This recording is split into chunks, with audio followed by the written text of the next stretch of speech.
అధికారులు మారాల్సిందే అంటున్నారు నేతలు. మారకపోతే పక్క రాష్ట్రంలోని పరిస్థితి వస్తుంది అన్నది విపక్ష నేతల వార్నింగ్. ఒకప్పటి పనితీరు ఇప్పుడు పనికిరాదు అన్నది అధికార పార్టీ చేస్తున్న హెచ్చరిక. ఇంతకీ ఆఫీసర్స్ పై నేతల ఆలోచన ఏ విధంగా ఉంది? వారిలో వీళ్లు కోరుకుంటున్న మార్పేంటి? పాలకులు మారుతుంటారు, కానీ అధికారులు అలా కాదు. పాలకులు మారినప్పుడల్లా అధికారుల తీరు కూడా మారుతుంటుంది. ఎవరు అధికారంలో ఉంటే వాళ్లు చెప్పినట్టుగా అధికారులు నడుచుకుంటారు అనే అంశంపై ఎవరికీ సందేహాలు అవసరం లేదు. ఈ క్రమంలోనే విపక్షాల నుంచి వాళ్లు విమర్శలు కూడా ఎదుర్కోవాల్సి ఉంటుంది. తాము అధికారంలోకొస్తే అలాంటి అధికారులపై చర్యలు తీసుకుంటామని నేతలు వార్నింగ్లిస్తుంటారు. ఈ మధ్య ఏపీలో 3 ఐపీఎస్లపై చర్యలు తీసుకోవడంతో ఈ చర్చ మళ్లీ హాట్ టాపిక్ గా మారింది. ఏపీలోని 3 ఐపీఎస్ అధికారులపై తీసుకున్న చర్యల ప్రస్తావన ఇప్పుడు తెలంగాణలో తరచూ వినిపిస్తోంది.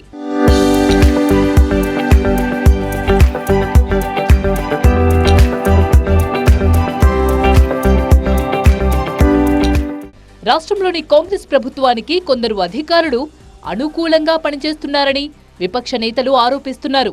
హైడ్రా కమిషనర్ రంగనాథ్ అతిగా వ్యవహరిస్తున్నారని, ఇలా వ్యవహరించిన అధికారులకు పక్క రాష్ట్రంలో ఏ గతి పట్టిందో చూసుకోవాలని బీజేపీ నేత కాసం వెంకటేశ్వర్లు హెచ్చరించారు.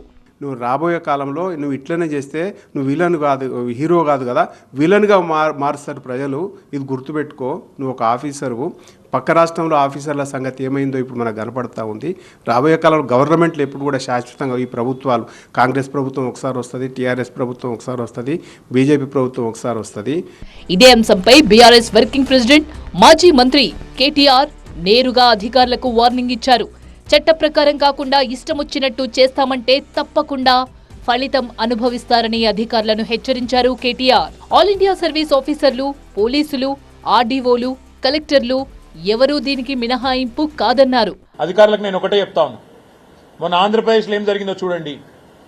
ఆల్ ఇండియా సర్వీస్ ఆఫీసర్లు కూడా మన సస్పెండ్ అయిన. మీరు చట్టం ప్రకారం కాకుండా, కానూన్ ప్రకారం కాకుండా ఇష్టం వచ్చినట్టు చేస్తామంటే మాత్రం తప్పకుండా దానికి ఫలితం అనుభవిస్తారు. ఆల్ ఇండియా సర్వీస్ ఆఫీసర్లే కావచ్చు, పోలీసులే కావచ్చు, ఆర్డీఓలే కావచ్చు, కలెక్టర్లే కావచ్చు, ఎవడే కావచ్చు, తప్పకుండా ఫలితం అనుభవిస్తారు. చట్టం ప్రకారం పనిచేయండి, ఒళ్ళు దగ్గర పెట్టుకొని పనిచేయండి. అధికారులపై విపక్ష నేతల విమర్శలు ఇలా ఉంటే, అధికార పక్షం కూడా అధికారులకు తనదైన స్టైల్లో వార్నింగ్ ఇవ్వడం ఆసక్తికర పరిణామం. జలసౌధలో కొత్తగా ఎంపికైన వారికి అపాయింట్మెంట్ ఆర్డర్లు ఇచ్చిన తెలంగాణ సీఎం రేవంత్ రెడ్డి ఇరిగేషన్ అధికారులపై కీలక వ్యాఖ్యలు చేశారు. కళ్ల ముందే కాళేశ్వరం కట్టడం, కూలడం జరిగిపోయాయని, ఈ ప్రాజెక్టు నిర్మాణంలో సగం ఇరిగేషన్ డిపార్ట్మెంట్ ఉందన్నారు. వారిపై చర్యలు తీసుకుంటే ఇరిగేషన్ విభాగం ఖాళీ అవుతుందన్నారు. సగం మంది అధికారులు కమిషన్ ఎదుట నిలబడుతున్నారని, ఇలాంటి పరిస్థితి ఎందుకొచ్చిందో ఆలోచించాలన్నారు. ఇప్పటికే కొందరు క్షేత్రస్థాయి పరిశీలనకు వెళ్లడం లేదని, అలాంటి వాళ్ల అంశం తమ దృష్టికి వస్తే చర్యలు తప్పవని హెచ్చరించారు రేవంత్ రెడ్డి. ఎవరిని ఏమనాలో తెలియని పరిస్థితి. ఏమని అనాలన్నా more than 50% department they worked in Kaleshwaram. వాళ్ళందరి మీద చర్యలు తీసుకుంటే అసలు డిపార్ట్మెంటే ఉండదు, రద్దు చేయాల్సిన పరిస్థితి ఉంది. చర్యలు తీసుకోకపోతే అందులో ఉన్న వాళ్ళనే మీరు కొనసాగిస్తున్నారని మేము ఆరోపణలు ఎదుర్కోవాల్సిన పరిస్థితి.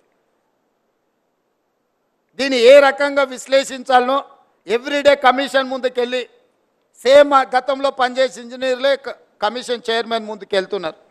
అద్భుతమని ఆయనకు చెప్పడానికి ప్రయత్నం చేస్తున్నారు. ఆయన అడిగేదానికి వీళ్ళ దగ్గర సమాధానం లేదు. ఎవరిని ఎవరు ప్రొటెక్ట్ చేయాలనో ఎవరికి తెలియకుండా పోయింది.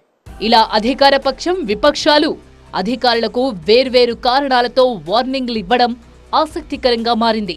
అధికారుల తీరు మారాలనే వీరంతా చెబుతున్నప్పటికీ ఆ మార్పు ఎవరికి వాళ్లు తమకు అనుకూలంగా ఉండాలనే ఆలోచనతో ఇలాంటి వ్యాఖ్యలు చేస్తున్నారా, లేక నిజంగానే చట్ట ప్రకారం నడుచుకోవాలని చెప్తున్నారా అన్నది మాత్రం ఎవరికీ అంతు చిక్కని వ్యవహారంగా మారింది.